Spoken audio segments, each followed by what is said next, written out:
오늘 이곳에 예수님의 평안이 그리고 사랑이 넘치는 그런 예배 되시기를 축복합니다. 사랑합니다. 옆에 분들과 인사할까요? 사랑합니다. 축복합니다. 인사하겠습니다. 네, 수고하셨습니다. 또 인사해 볼까요?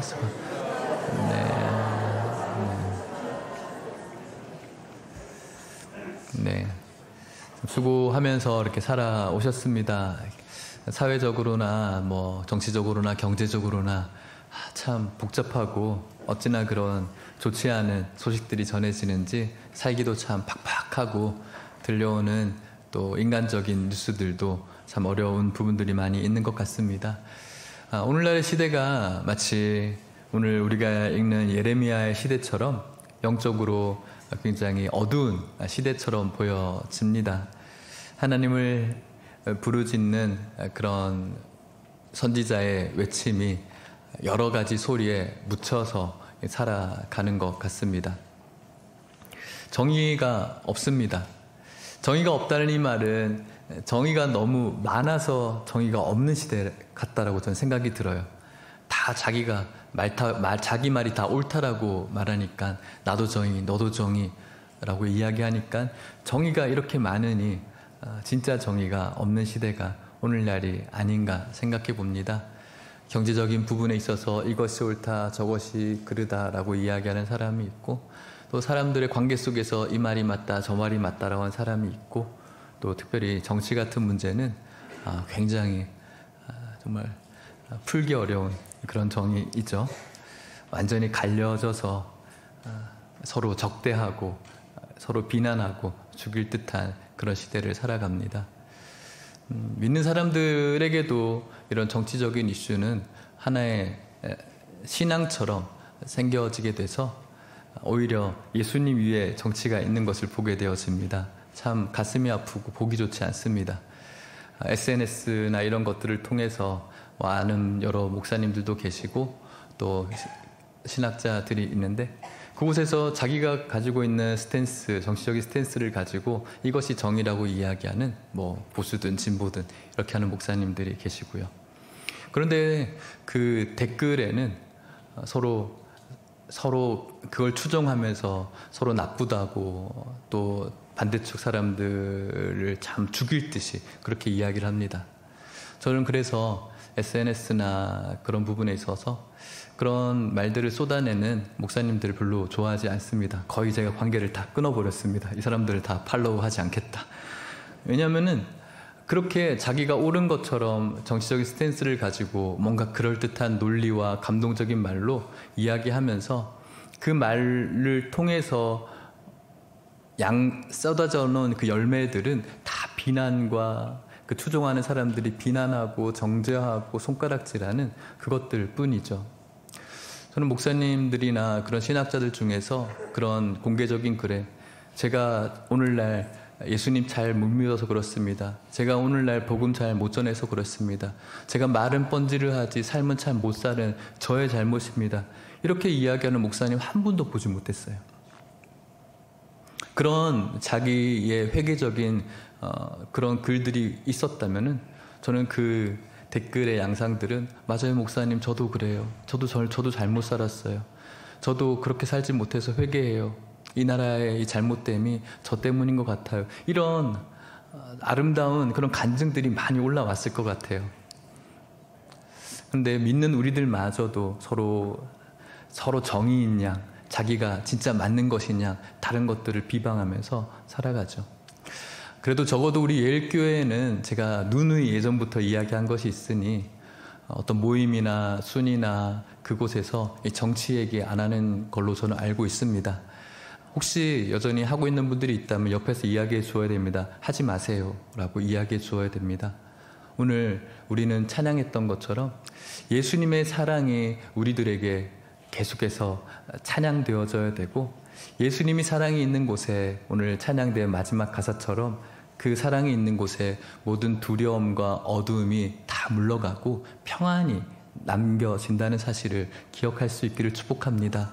우리 교회 안에서 서로 비방하고 혐오하고 사실 그런 이야기들을 하게 되어지면은 우리 모임에 그런 사람이 없다고 할지라도 그 뒤끝이 어때요?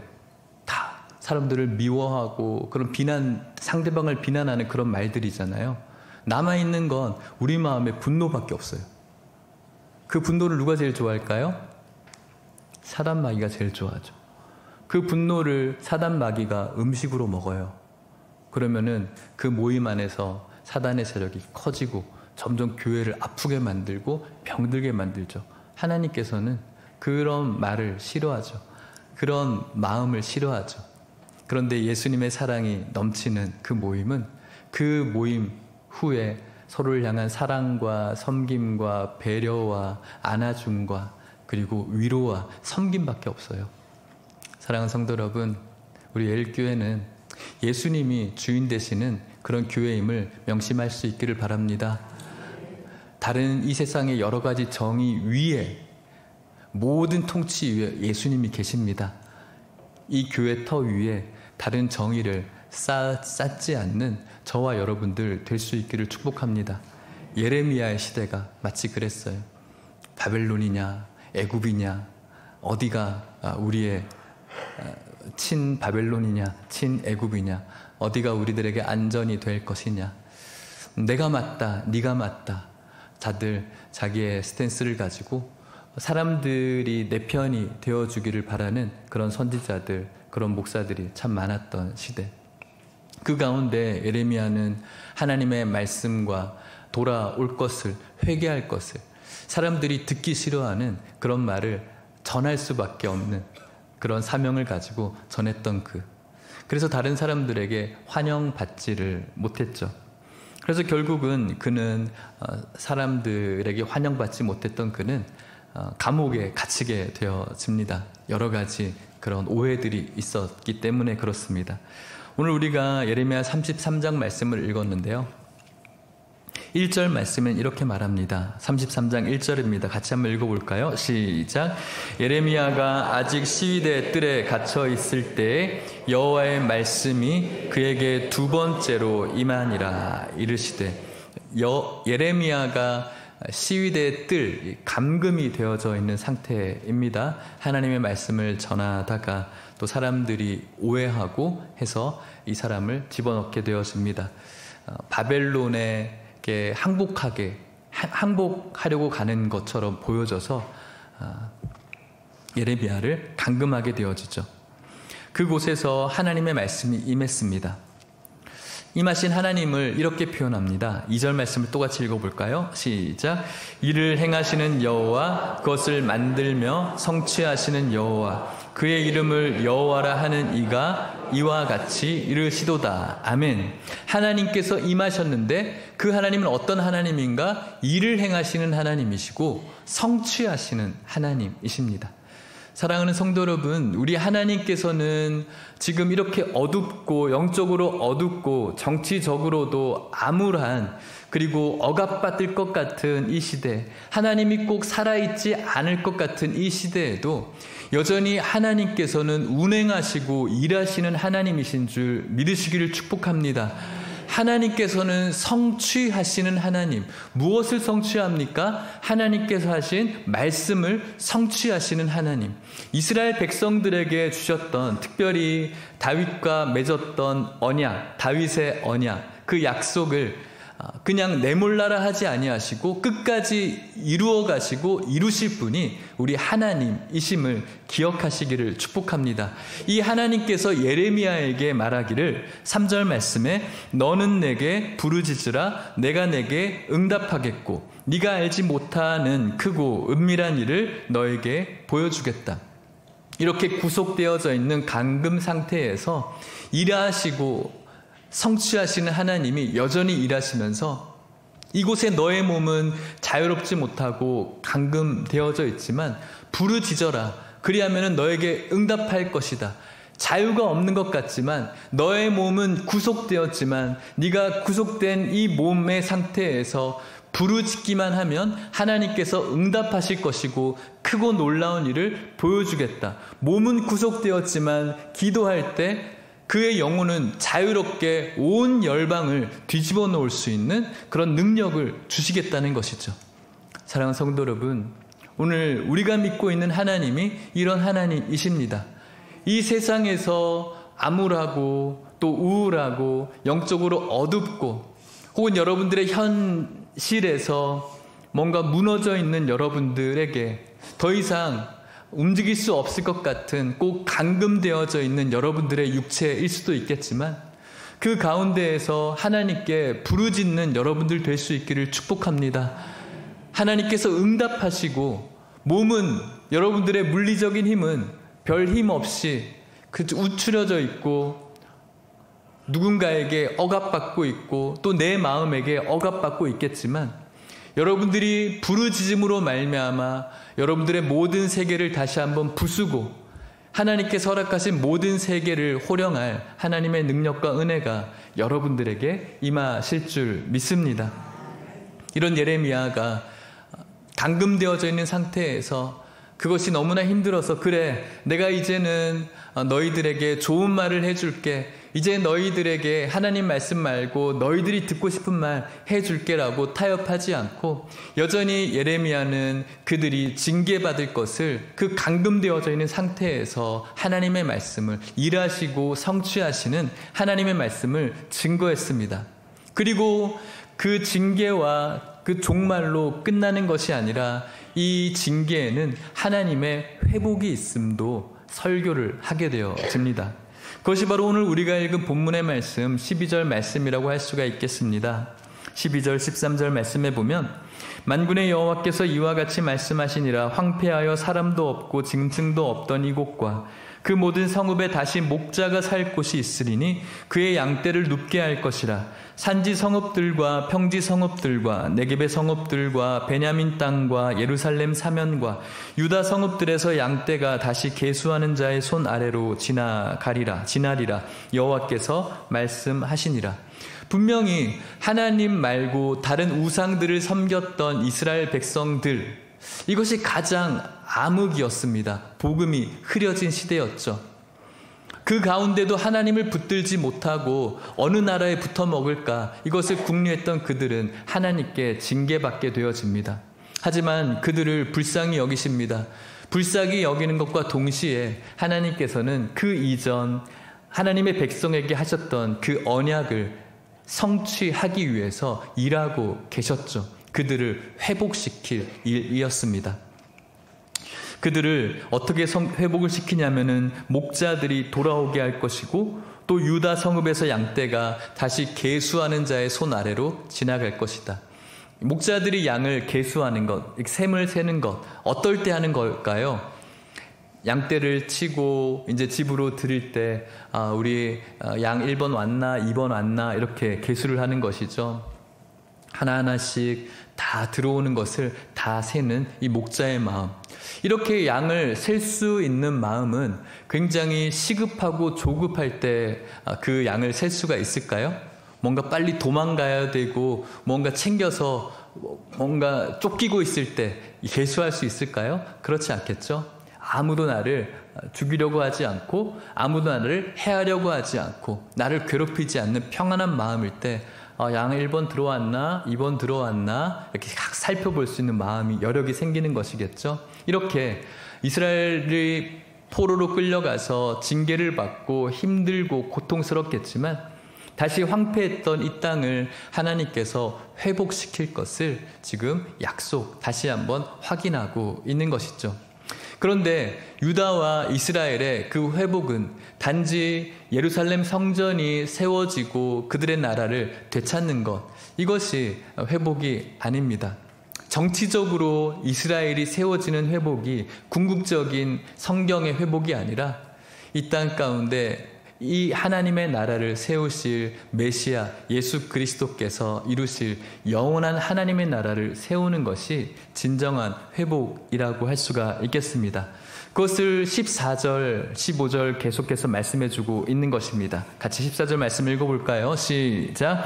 여호와의 말씀이니라. 보라, 내가 이스라엘 집과 유다 집에 대하여 일러준 선한 말을 성취할 날이 이르리라. 아멘. 봐라, 내가 이스라엘 집과 유다 집에 대하여 일러준 선한 말들이 있었지. 선한 말들이 무엇일까요?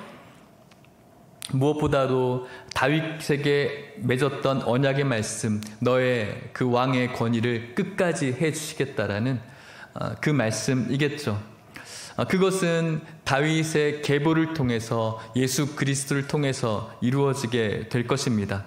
선한 말을 성취할 날, 아까도 우리가 읽었던 것처럼 성취하신 하나님께서 이루어 가실 것입니다. 구체적으로 15절 말씀 같이 읽겠습니다. 시작.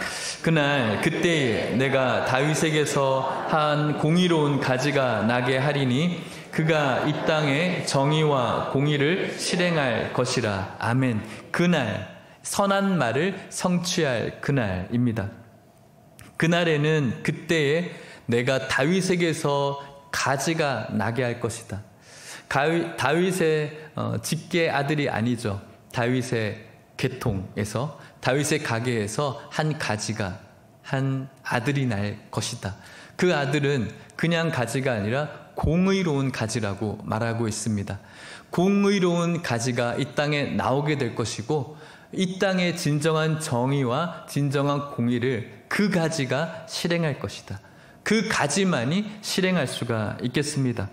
다윗의 계통에서 나오게 됩니다. 마태복음 1장 1절 말씀에 보면 아브라함과 다윗의 자손 예수 그리스도의 계보라고 말씀하고 있습니다. 그렇듯 다윗의 계보를 통해서 예수 그리스도께서 이 땅 가운데 나오셨습니다. 그 나온 가지를 성경은, 하나님은 공의로운 가지라고 말합니다. 우리는 이 공의로운 가지에 대해서 그냥 무심코 넘어가게 되어집니다. 아, 공의로운 가지구나. 하지만 여러분, 이 공의라는 것은 굉장히 중요한 의미라고 할 수가 있습니다. 공의는 옳다는 것이죠. 공의는 적절하다는 것이고요. 합법적이다라는 뜻을 갖고 있겠습니다. 공의로운 이 한 가지, 이 세상에 설교 전에 여러분들과 이야기했던 것처럼 모두가 정의라고 이야기하는 그 정의는 진짜 정의가 아니라는 겁니다. 공의로운 그 가지가 이 땅의 진정한 정의인 것을 오늘 성경이 우리들에게 말해주고 있는 것입니다. 그 공의로운 가지가 이 땅 가운데 나온다는 것은 이전에 다윗의 계통으로 있었던 모든 왕들은 공의롭지 못했습니다. 정의롭지 못했습니다. 그들이 가지고 있었던 정치적인 슬로건들이 다 있었을 것입니다. 하지만 그 정치적인 슬로건은 자신의 정치적인 매력을 더하게 해줄 사람들에게 인기를 얻은 정의였지 하나님께서 인정하는 정의가 아니었습니다. 그래서 성경은 열왕기서를 보고 역대기서를 보면은 그 왕들에 대해서 정직하지 못했다, 또 부정했다, 다윗의 길을 걷지 못했다라고 그들을 평가합니다. 나름대로 왕으로서 사람들에게 인기가 있을 슬로건을 정의로 삼아서 통치했겠지만 하나님 보시기에는 그것이 정의였다는 것입니까? 아니라는 것이겠죠. 그것을 또 이렇게 이야기합니다. 16절 말씀입니다. 같이 읽어볼까요? 시작. 그날에 유다가 구원을 받겠고 예루살렘이 안전히 살 것이며 이 성은 여호와는 우리의 의라는 이름을 얻으리라. 아멘. 그날에 이제 드디어 유다가 구원을 받고 예루살렘이 안전히 살 것입니다. 이 말씀의 현실은 분명히 그들이 포로로 돌아오면서 회복되어진 유다와 예루살렘을 뜻할 수 있겠지만 유다가 구원을 받고 예루살렘이 완전히 안전하게 살아나는 그날은 영적인 예수님의 은혜를 누리는 날이라고 할 수가 있겠습니다. 그리고 이 성은, 영적인 유다와 예루살렘인 여러분들과 저라는 성은 여호와는 우리의 의라는 이름을 얻게 되어지는 겁니다. 여호와라는 우리의 의라는 이름을 얻게 되어지는 겁니다. 이것은 무슨 의미가 있는 겁니까? 의라는 것은 내 안에서 만들어지는 것이 아니라 외부에서 우리들에게 붙여지는 것이라는 거예요. 이것이 정의야, 이것이 맞는 거야. 우리가 노력하고 생각해내서 만들어낸 생각이 의가 될 수가 없다는 겁니다. 우리를 구원해 주셨을 그때에 하나님께서 우리를 의롭다라고 칭해 주시는 겁니다. 그렇기 때문에 오늘 말씀의 제목처럼 의로움이 우리들에게 오는 것이죠. 우리 인간이 이 의로움을 만들 수 없고 하나님 앞에서 이 의를 창조할 수가 없고 이 의는 외부로부터 오게 되어집니다. 바로 공의로운 가진 예수 그리스도를 통해서 우리는 이 의를 얻게 되어집니다. 그리고 주님의 그 말씀은 성취되어지죠. 17절 말씀처럼 여호와께서 이와 같이 말씀하시니라 이스라엘 집의 왕위에 앉을 사람이 다윗에게 영원히 끊어지지 아니할 것이다. 하나님께서는 그 말씀의 성취를 분명히 이루셨죠. 다윗의 계통에서 예수 그리스도를 이 땅 가운데 보내심으로 하나님께서 인정하시는 의를 이 땅 가운데 보내심으로 그리고 하나님의 왕위를 예수 그리스도를 통해 이루어 주심으로 하나님의 말씀을 성취하셨다는 것입니다. 사랑하는 성도 여러분, 우리 하나님의 이 말씀은 다시 오시겠다라고 하신 언약의 말씀을 우리가 붙들고 살아가는데 오늘도 하나님께서는 그것을 위해 일하고 계시고 끝내는 이루실 하나님이라는 것을 믿으시기를 축복합니다. 예수 그리스도의 그 공의로운 의는 오늘 우리들이 능력이 있어서 의로워진 것이 아니라 외부로부터 하나님으로부터 얻어진 의임을 저와 여러분들이 기억할 수 있어야 됩니다. 그래서 우리가 오늘 이야기하는 이것이 맞아 저것이 맞아 그것은 이 세상에서 무언가 조금 잘 살아갈 수 있는 하나의 수단에 불과한 정의이죠. 정의가 아닙니다. 그런데 오늘 우리는 그것이 꼭 정의인 것처럼 내 정의 안에 들지 못하면 다른 사람의 정의를 비난하고 힐난하고 조롱하고 공격하기 바쁩니다. 우리의 모든 정의를 내려놓고 외부로부터 하나님으로부터 얻어진 그 공의로운 의가 우리 안에 있어야 되는 줄 믿으시길 바랍니다. 그분이 바로 예수 그리스도이시죠. 그 예수 그리스도께서는 18절 말씀 같이 읽어볼까요? 시작. 내 앞에 번제를 드리며 소제를 사르며 다른 제사를 항상 드릴 레위 사람 제사장들도 끊어지지 아니하리라 하시니라. 아멘. 하나님의 성취가 이루어짐으로 인하여서 그 공의로운 한 가지인 예수 그리스도를 통해서 하나님의 번제와 소제 그리고 다른 제사를 항상 드릴 수 있게 되어집니다. 예배를 계속 드릴 수 있게 되어지는 것이죠. 그들은 바벨론으로 끌려가면서 성전이 회파되어지고 그들의 제사가 끊겼습니다. 그리고 난 다음에 그들이 다시 돌아왔을 때 성전이 재건되어지면서 제사가 생겼지만 끝내는 AD 70년경에 로마의 완전히 무너짐으로 말미암아 제사가 끊어지게 되어집니다. 그들에게 하나님 앞에 올려드린 이 제사는 굉장히 사모하는 것이고 좋은 것이고 하고 싶은 것이었는데 제사가 끊어져 버렸어요.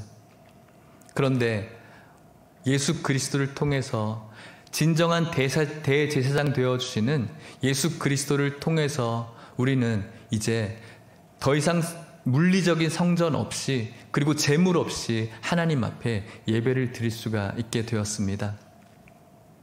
히브리서 9장 11절 12절 말씀입니다. 같이 읽어볼게요. 시작. 그리스도께서는 장래 좋은 일의 대제사장으로 오사 손으로 짓지 아니한 것 이 창조에 속하지 아니한 더 크고 온전한 장막으로 말미암아 염소와 송아지의 피로 하지 아니하고 오직 자기의 피로 영원한 속죄를 이루사 단번에 성소에 들어가셨느니라. 아멘. 예수님께서 이 땅 가운데 오셔서 단번에 자신의 몸을 찢으심으로 말미암아 이제는 더 이상 염소나 소, 양을 잡지 않고 그분께서 십자가에 흘리신 그 보혈로 말미암아 우리는 하나님 앞으로 나아갈 수 있게 되었습니다. 하나님의 성취가 이루어진 것이죠. 다른 제사를 이제부터는 다른 여러 가지 제사가 끊어지고 오직 하나님 앞에 올려드리는 제사가 영원히 함께 하실 하나님의 성취가 계속되어진 것입니다. 예배 드리는 것이 참 때로는 힘들고 어려울 때도 있습니다. 억지로 예배 드리신 분들도 있을 수 있겠습니다. 그런데 여러분, 이 예배라는 것이 얼마나 우리들에게 감사하고 행복한 것인지를 깨달을 수 있기를 주님의 이름으로 축복합니다. 말씀을 마치도록 하겠습니다. 의로움이 우리 안에 왔습니다. 의로움이 우리 안에서 만들어진 것이 아닙니다. 의로움이 공의로운 가지이신 예수 그리스도 그 은혜를 통해서 우리에게 와주신 것입니다. 이것이 얼마나 놀라운 은혜인지를 저와 여러분들이 깨달을 수 있어야 됩니다. 의롭다라는 것은 도덕적인 생활을 하다라는 의미도 되겠습니다. 이것은 사회적인 통념에서의 뜻이라고 할 수가 있겠습니다. 하지만 성경에서 이야기하는 그 의는 도덕적으로 잘 살아가는 것, 그 이상의 의미가 있습니다. 바로 이 의는 합법적인 계약을 이룬 합법을 이야기할 때 이 의를 쓰는 겁니다. 하나님께 죄에 있던 인간은 제사를 지내야 됩니다. 피가 있음으로 말미암아 너를 용서해 줄 것이라는 이 계약 관계가 짐승의 피로 말미암아 그것이 의가 되어져서 합법적이 되어지는 그런 사함으로 이루어지는 것입니다. 그렇기 때문에 이 의, 오늘날 죄 많은 우리들이 하나님께로 나아가는 그 의는 바로 예수 그리스도의 보혈이 있어야만 가능한 의가 되는 것이죠. 로마서 3장 23절에는 이렇게 말합니다. 같이 읽을까요? 시작. 모든 사람이 죄를 범하였음에 하나님의 영광에 이르지 못하더니 모든 사람이 죄를 범했습니다. 도덕적인 의를 이야기한다면 모든 사람이 죄를 저지른 것이 아니라 오늘 제가 보이는 눈에 여러분들은 너무너무 도덕적이시고 인격적이십니다. 죄가 없으십니다. 제가 보이는 한에서는요. 그렇기 때문에 좋으신 분들이죠. 그런데 성경은 그 도덕적인 의를 이야기하지 않아요. 모든 사람이 죄를 저질렀다. 분명히 우리들에겐 의가 없다는 것입니다. 그 의가 우리들에게 소멸되어졌습니다. 언제요? 에덴에서 인간의 대표격인 아담과 하와가 하나님께 죄를 저지름으로 말미암아 인간에게 하나님의 형상이 훼손되어졌습니다. 그것이 바로 의가 소멸되어진 것이죠. 그래서 그 어떤 누구도 하나님의 그 영광에 이를 수가 없었습니다. 우리의 인간의 도덕적인 삶도 하나님의 영광에 이르지 못합니다. 착하게 살면 천당 가지, 옛날 이런 말들이 있었지만 그렇지 않습니다. 인간의 어떠한 도덕적 행위도 하나님의 영광에 이르지 못합니다. 우리가 가지고 있는 어떠한 실력으로도 하나님의 의에 이르지 못합니다. 인간 왕이 이야기했던 그들의 정치적인 슬로건이 정의였던 그 시대에도 그때 걸었던 슬로건을 가지고 열심히 살아간 어떤 사람도 하나님의 영광에 이르지 못합니다. 설교 전에 이야기했던 정치적인 여러 가지 슬로건이 있는데 그것을 가지고 막 아둥바둥하면서 막 싸우고 있어요. 하나님의 영광의 의가 이를 의가 전혀 되지 못함에도 불구하고 그것을 가지고 싸우고 있는 것은 정말로 어리석은 일이라고 할 수가 있겠죠. 정의가 아닌데 우리들은 우리 안에서 하나님의 의를 만들 수가 없어요. 하나님께서 인정하는 의를 누구에게 얻을 수도 없어요. 그렇다면 어떻게 했냐? 24절 말씀 같이 읽어볼까요? 시작. 그리스도 예수 안에 있는 속량으로 말미암아 하나님의 은혜로 값없이 의롭다 하심을 얻은 자가 되었느니라. 아멘. 우리에게는 이 공의가 없어요. 공의로운 가지이신 예수 그리스도, 그 예수 그리스도만이 이 모든 세계에서 하나님께서 의롭다라고 이야기해 줄 수 있는 한 존재예요. 오직 유일한 존재예요. 유일한 능력이고요. 그런 그분께서 속량해 주셨기 때문에 우리가 의롭다 하심을 얻은 자가 된 것입니다. 그 속량은 예수 그리스도의 십자가 그 대속의 사건을 통해서 우리에게 속량이 이루어졌습니다. 핸드폰을 꺼주십시오.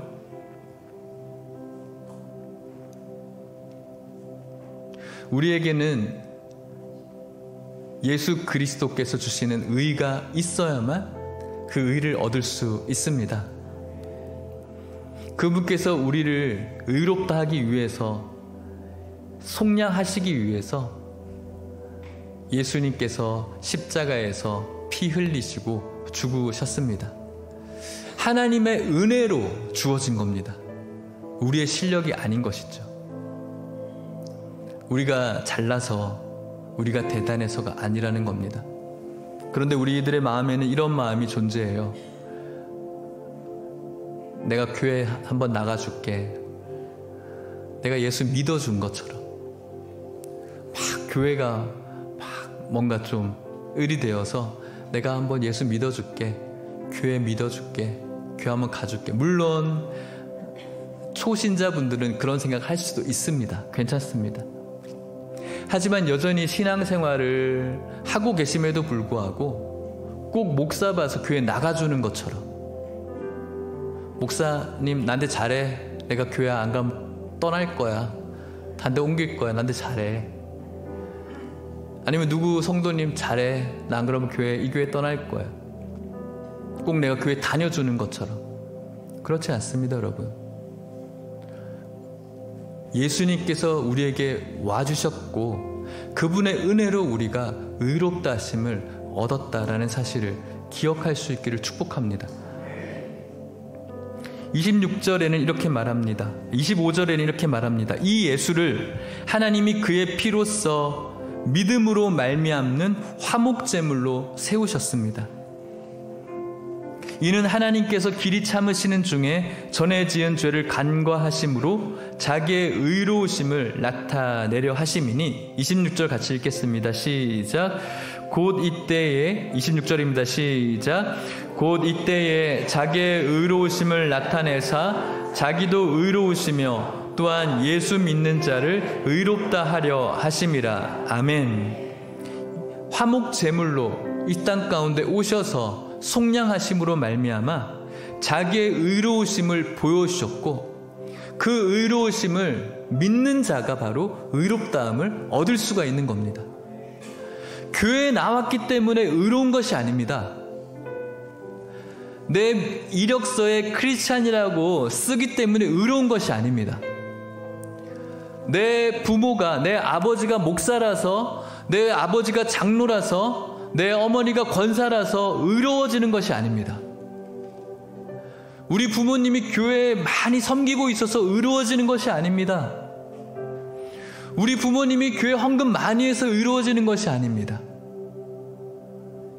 의로우신 예수 그리스도를 믿게 되어질 때, 아무런 의의 능력이 없는 나에게 그분께서 속량하심으로 찾아오셨고 그 속량하신 예수 그리스도의 보혈과 그분의 고난과 그분의 아프심과 그분의 속상하심과 그분의 억울하심과 그분의 고통과 그분의 놀라운 사랑을 깨닫고 그분의 십자가의 죽음이 내 죄 때문에 죽으신 속량의 죽으심을 깨닫고 같이 아파하며 그 사람의 그 사랑에 감동할 수 있는 그 믿음을 가진 자에게 하나님께서는 나를 보고 의롭다라고 말씀해 주시는 것이 아니라 십자가의 그 예수 그리스도의 의를 보고 우리를 의롭다라고 여겨 주시는 줄 믿으시기를 축복합니다.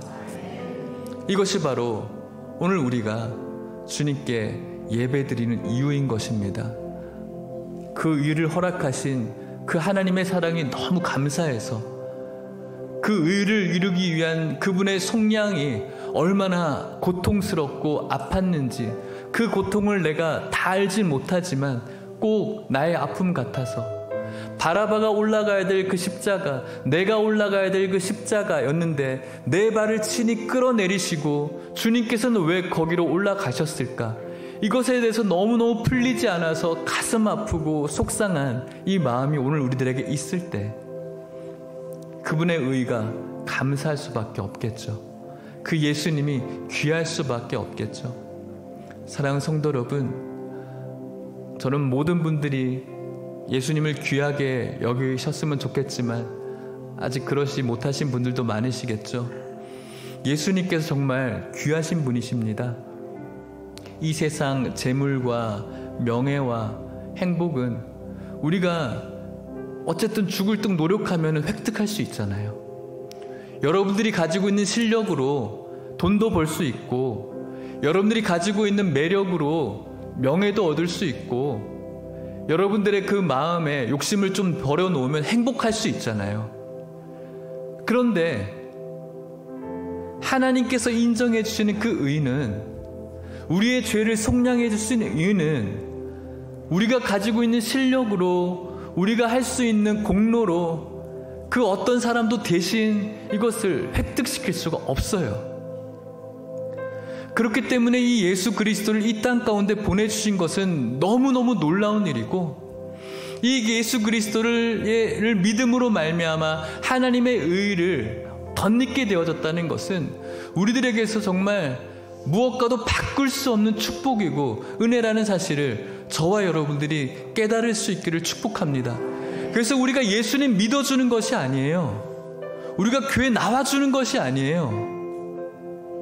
정말 하나님의 의를 덧입은 자로서 주님 앞에 자신의 머리털로 그 향료 옥합을 부었던 마리아처럼 감사한 마음으로 주님 앞에 찬양하고 우리의 삶을 주님 앞에 올려드리고 겸손하게 주님께 나아가는 것이 바로 예수 그리스도의 깊은 사랑을 깨달은 성도라고 할 수가 있는 것입니다. 이 의는 우리의 도덕적인 의가 아니라 하나님과의 관계에, 그 불화한 관계에 맞다, 옳다, 이제는 괜찮다라고 넣어주는 하나밖에 없는 가장 독특한 유일한 그런 마음의 조각임을 저와 여러분들이 다시 한번 기억할 수 있기를 축복합니다. 누가 귀하십니까? 예수 그리스도가 가장 귀하십니다. 내 안에서 가능하지 않은 그 일들을, 그분의 아들을 희생시키면까지 가능하게 하신, 일하신, 성취하신 하나님의 그 사랑과 그것을 가능하게 한 온전한 의를 가지고 있는 예수 그리스도가 우리에게 있어서 가장 귀하신 분임을 저와 여러분들이 믿으시고, 이 믿음 갖고 주님 부르실 때까지 예배 잘 드리시고 신앙생활 아름답게 하시는 저와 여러분들 되시기를 축복합니다. 다 함께 일어나 볼까요? 찬송합시다. 예수님보다 귀한 것은 없다. 부귀와 명예와 행복. 이 찬송이 다시 한번 깨달아졌으면 좋겠어요. 멜로디와 이전에 알던 가사가 아니라, 그래, 내가 좀 노력하면은 부귀도 명예도 행복은 만들 수 있지. 그런데 하나님의 나라에 들어갈 나의 모습은 예수님밖에 없다. 너무너무 귀하신 분, 그분을 찬양합시다.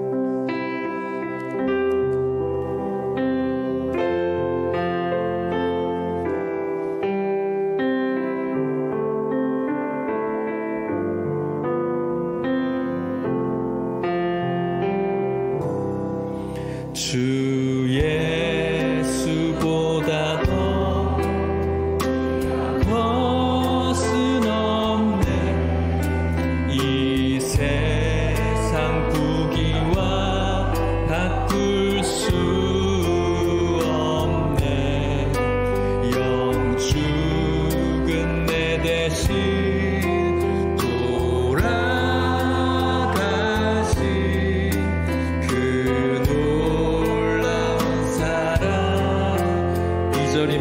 주 예수보다 귀한 것은 없네. 주 예수보다 더 귀한 것, 이 세상 명예와, 이 세상 명예와 바꿀 수 없네. 이전에 즐기던 세상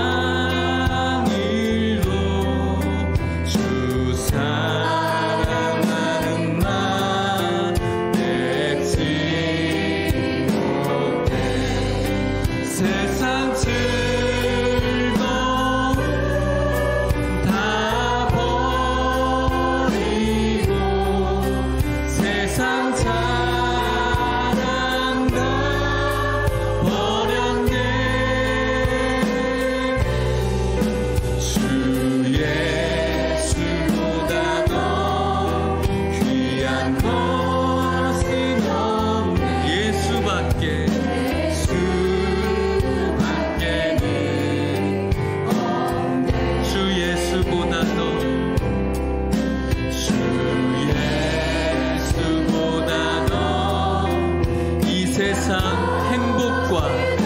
바꿀 수 없네. 이 세상 행복과 바꿀 수 없네. 유혹과 핍박이 몰려와도 주 섬기는 내 맘 변치. 세상 즐거운 세상 즐거움 다 버리고 세상 사랑 다 버렸네. 주 예수보다 더 귀한 것은 없네.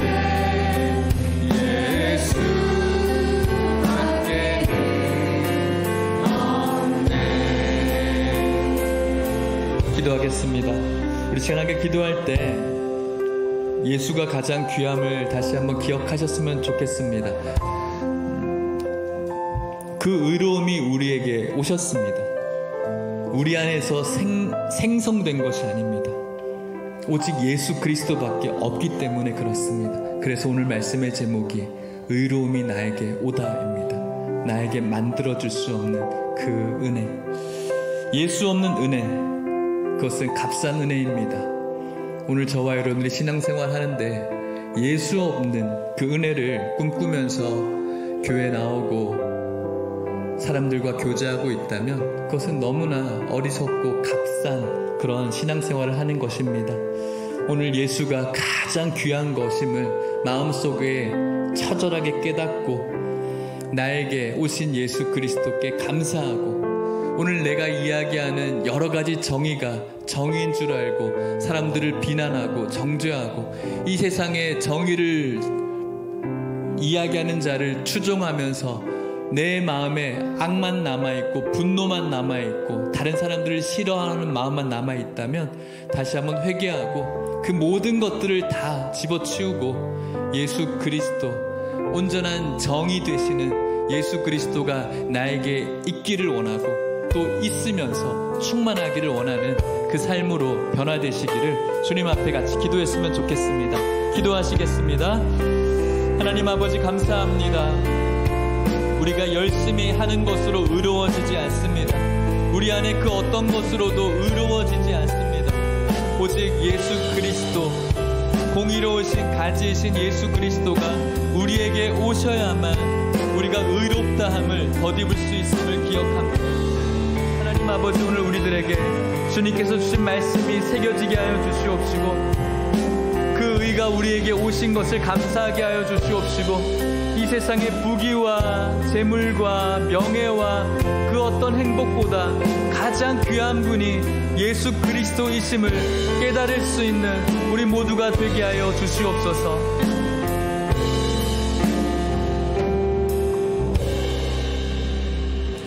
좋으신 하나님 아버지, 모든 사람이 죄를 범하였음에 하나님의 영광이 이르지 못했던 우리들, 하나님의 그 의가 없어서 이 세상의 영원한 배고픔과 영적인 갈급 속에서 영원한 형벌에 들어갈 수밖에 없는 우리들에게 공의로운 가지이신 예수 그리스도를 이 땅 가운데 보내주셔서 감사합니다. 그 의를 믿게 해주셔서 감사합니다. 그 믿음으로 이 시간 주님의 은혜를 갈망하오니 그 은혜를 덧입혀 주시옵소서. 예수 없는 의로움만 가득 차 있는 우리들의 모습, 나 잘났다고, 내 말이 법이라고, 내가 정의라고, 내가 어느 정도 똑똑하다고, 내가 어느 정도 논리적이라고, 내가 어느 정도 사람들보다 좋은 성품이라고 예수 없는 의로움을 가진 자기의에 빠진 우리들을 예수님의 십자가 앞에 놓고 회개하게 하여 주시옵소서. 우리의 그 어떤 열심으로도 의로워질 수 없음을, 그 어떤 것으로도 의로움에 대해 무능력함을 주님 앞에 간구하고 예수 그리스도께서 의로움으로 다가오심을 감사하고 찬양할 수 있는 우리의 예배와 신앙생활 될 수 있게 하여 주시옵소서. 그것을 향한 감사와 찬송, 그 예배가 얼마나 행복하고 우리를 풍요롭게 하는지를 날마다 경험할 수 있는 우리 모든 성도님들 되어지게 하여 주시옵소서. 지금은 예수 그리스도의 은혜와 하나님의 사랑과 성령의 교통하심이, 의로움이 우리 안에 오다. 우리 안에 만들어진 의가 아니라 그 의로움이신 예수 그리스도께서 우리에게 와주신 것이 얼마나 놀라운 사실인지, 얼마나 놀라운 기적인지를 날마다 깨닫고 이 은혜와 감사 속에서 행복하고 건강하게 신앙생활하기를 원하는 이곳에 있는 모든 성도님들 위해, 다음 세대들 위해 이제부터 영원토록 함께 있을지어다. 아멘.